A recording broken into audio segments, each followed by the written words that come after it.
In this video, I'm going to share my personal background as to why I became a pharmacist and subsequently why I chose to leave the profession to become a doctor.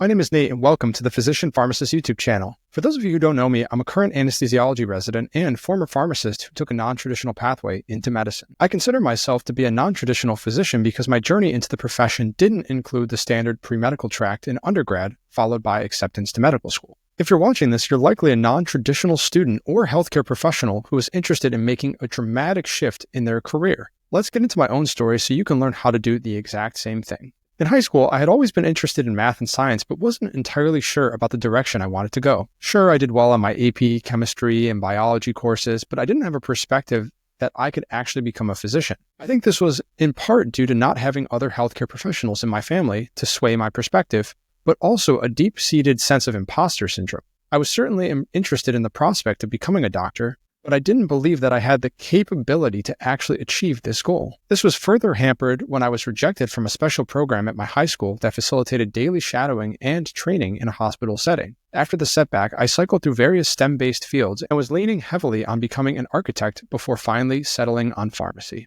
I began to research the field further and was inspired to see pharmacy as one of the fastest growing specialties at the time. I learned that I could get a doctorate level degree in just 6 years if I applied to these special programs through high school, which were termed 2+4 programs.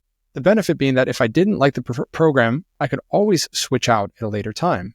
While I didn't exactly have a shadowing or technical experience in the field, I jumped on the train and was off to Duquesne University in 2014 to pursue a degree in pharmacy. Part of the requirements for this program included scoring well enough on the PCAT, a now defunct test similar to the MCAT, as well as maintaining a certain GPA. During undergrad, I took 18 credits a semester and completed the majority of my standard pre-health curriculum. It was during this period where the thought of pursuing medical school resurfaced, but I once again crammed it down out of fear of messing up a good thing.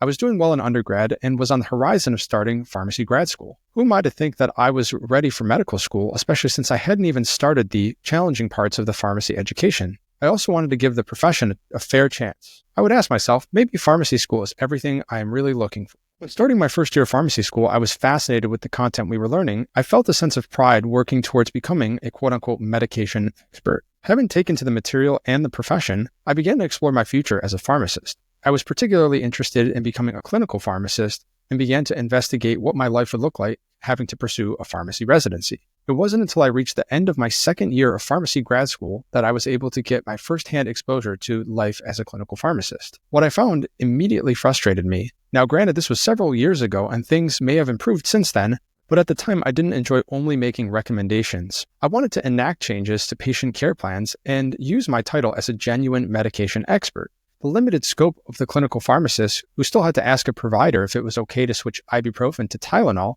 reintroduced the thoughts of making a switch into medicine yet again. The only problem at this point was I was halfway through a doctoral program where credits wouldn't transfer. I didn't know where to even start in the first place about making this transition. And most importantly, I didn't have a single mentor who had navigated this pathway before. That was until I went on a medical mission trip and met Dr. Brandon Smith, an internal medicine resident at the time, and Dr. Tess Calcagno, who was in my pharmacy program but a year ahead. This initial introduction was the catalyst I needed to embark on this long but rewarding journey. The later parts of my pharmacy education could be described as a whirlwind, where I was actively navigating the rigors of getting my pharmacy doctorate and building up my application for a run at medical school admissions. I scrambled to take the MCAT with the thought of just getting it out of the way, a major mistake that would define my application. And yes, you will be asked questions about poor performances in your future medical school interviews. I retook the exam with a renewed sense of focus and conviction that ultimately resulted in a 13-point score improvement.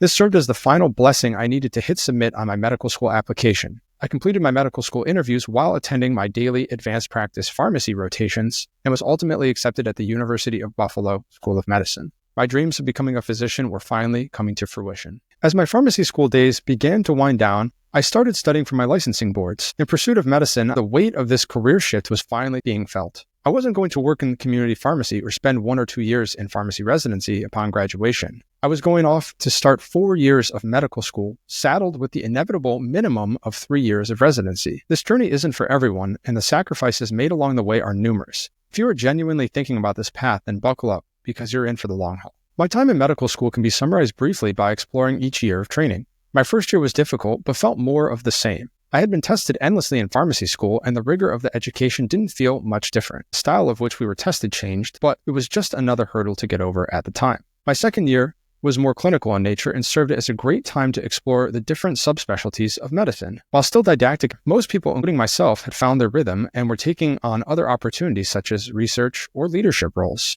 This was also when I was able to work as a pharmacist for a significant period of time. Third year was my least favorite year of medical school. And part of this was due to the long hours that you would typically work, sometimes similar to how long a resident would work, however you were paying to be there. Other challenges with this year involved having to translate your textbook knowledge that you had learned into clinical practice. Not to mention the final component of having to go home every single day and study for your shelf exams and board prep.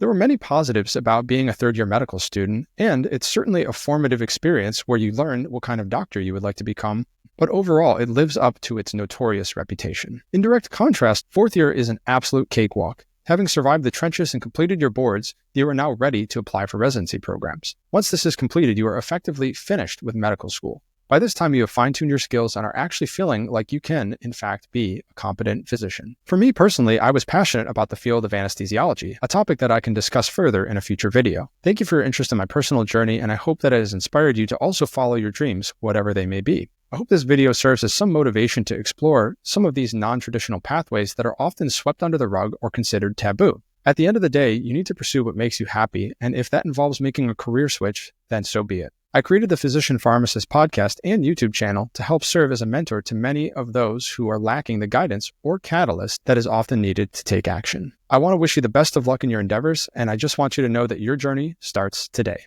Thank you.